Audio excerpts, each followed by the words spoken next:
आज आज का टॉपिक है डीसी मोटर में हमारा बैक ईएमएफ स्पीड और फ्लक्स स्पीड में क्या रिलेशन होता है वो सीखेंगे। स्पीड का बैक ईएमएफ के साथ डायरेक्टली प्रोपोर्शनल होता है और जो फील्ड फ्लक्स होता है वो हमारा क्या होता है, इनवर्सली प्रोपोर्शनल होता है स्पीड के। उसके बारे में हम लोग स्टडी करेंगे। Relation between applied voltage V, back EMF EB और आर्मेचर वोल्टेज ड्रॉप आईए और स्पीड एन तथा फ्लक्स फाई के बीच में रिलेशन।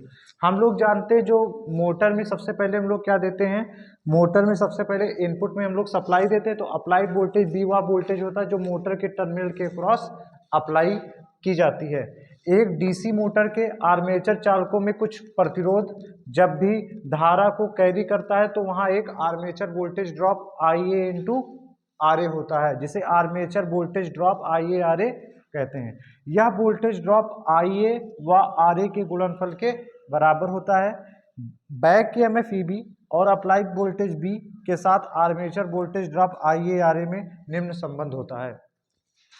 बी बराबर हमारा होता है, हम इनपुट में क्या देते हैं, मोटर में वोल्टेज लगाते हैं तो आउटपुट में हमको back EMF plus voltage drop armature voltage drop IA RA दोनों जोड़कर प्राप्त होता है। यानी बी बराबर होगा equal to E B plus I A into R ए।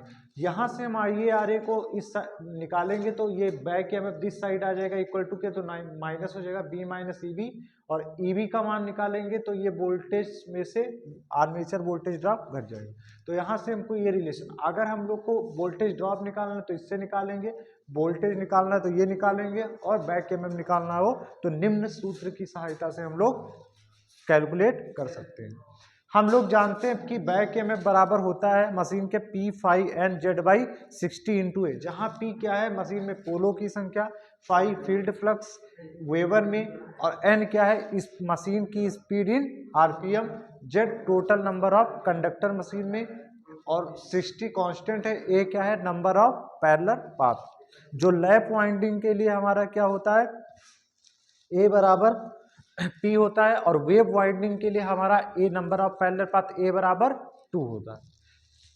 इस EB का मान हम लोग इस इक्वेशन नंबर 1 में रखेंगे तो हमको क्या मिलेगा, इक्वेशन नंबर 1 में मान रख देंगे तो P phi N Z by 60 EB के स्थान पे रख दिया, और बराबर क्या है B minus I A into R A. हमको यहाँ से स्पीड निकालना है, N बराबर हो जाएगा B minus I A R A into 60 A, cross multiply कर दिया और P फाई जेड इसके बटे में आ गया। स्पीड है, स्पीड हमारी आरपीएम में होती है। यहाँ पे 60 ए पी जेड क्या है कांस्टेंट है, तो इसको हमने के मान लिया, तो स्पीड हो जाएगा B minus I A R A बटे 5 इंटू के, और के बराबर क्या है 60 ए बाई पी जेड। यहाँ पर हम इस B minus I A into R A को समीकरण 1 से क्या कह सकते हैं ईबी, तो ये हो जाएगा एन बराबर के इंटू ई बी बटे 5। इससे ये निष्कर्ष निकलता है कि डीसी मोटर में जो स्पीड होती है वो बैक ईएमएफ के क्या होती है समानुपाती होती है, और फील्ड फ्लक्स के व्युत्क्रमानुपाती होती है। इसका मतलब है अगर आप बैक ईएमएफ को बढ़ाएंगे तो डीसी मोटर में स्पीड का मान बढ़ेगा, अगर बैक ईएमएफ को 2 गुना करेंगे तो स्पीड 2 गुना होगी, अगर बैक ईएमएफ को 3 गुना करेंगे तो स्पीड भी 3 गुना हो जाएगी, क्योंकि बैक ईएमएफ स्पीड के डायरेक्टली प्रोपोर्शनल होता है।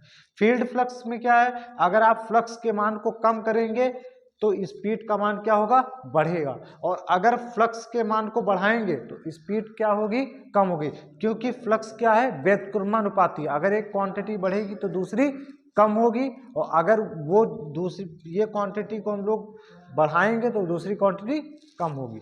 तो इससे ये निष्कर्ष निकला कि जो ईएमएफ होता है बैक ईएमएफ वो स्पीड के क्या होता है डायरेक्टली प्रोपोर्शनल होता है, और फील्ड फ्लक्स के इनवर्सली प्रोपोर्शनल होता था। ये है हमारा बैक ईएमएफ और स्पीड के बीच में रिलेशन।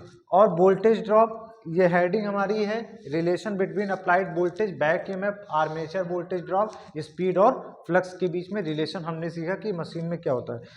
अप्लाइड वोल्टेज हम लोग मोटर में क्या देते हैं, इनपुट में सप्लाई देते हैं बी, और जब सप्लाई देते हैं हम लोग तो हमारा मोटर क्या है, जैसे हमारे घर में क्या लगा होता है मोटर लगा होता है जो पानी को टंकी तक पहुंचाता है, तो उस हम लोग क्या करते हैं स्विच को ऑन करते हैं, यानी इलेक्ट्रिकल एनर्जी देते हैं और मैकेनिकल एनर्जी मोटर चेंज करता है। तो इनपुट में हम लोग बी देते हैं तो I A R A voltage drop plus E B के योग के बराबर होता है इनपुट वोल्टेज।